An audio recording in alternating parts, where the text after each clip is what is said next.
10 টাকায় chicken fry কিভাবে সম্ভব? সাথে 15 টাকায় বার্গার, হটডগ কিভাবে দিচ্ছে তারা? রাস্তার পাশের এই ছোট্ট দোকানে প্রতিদিন 30 থেকে 40 হাজার টাকা বিক্রি হয়। তাদের সবচেয়ে স্পেশাল আইটেম হচ্ছে মাত্র 10 টাকায় চিকেন আইটেম।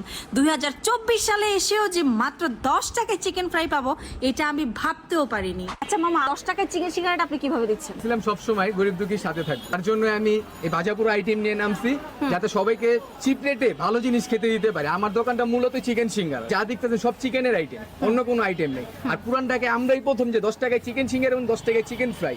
পুরান ঢাকা পুরো চ্যালেঞ্জ যে আমার মতন এমন আইটেম চিপ রেটে কেউ দিতে পারবেন আর কেউ কাছে নাই এমন আইটেম। আপনি 10 টাকায় চিকেন সিঙ্গারা দিচ্ছেন, নিশ্চয়ই এর মধ্যে ঘাপলা আছে। না আপু, আপনি কোনো চিকেন ঘাপলা নেই। সিঙ্গারা দিচ্ছেন, আপনি মরা মুরগি দিচ্ছেন না তো? না আপু, ব্যবসা করতে হবে হালাল, মরা মুরগি দিয়ে তার ব্যবসা হয় না। শিওর? আপনি লাভটা কিভাবে করেন? আপু আমি তো ফার্স্টেই বললাম যে আমার এখানে সেল বেশি, লাভটা কম। সকাল 10টা থেকে স্টার্টিং করি, এখানে আমার 15 কেজি মুরগি প্রতিদিন আমি এখানেই কাটি সবার সামনে, যেটা এলাকায়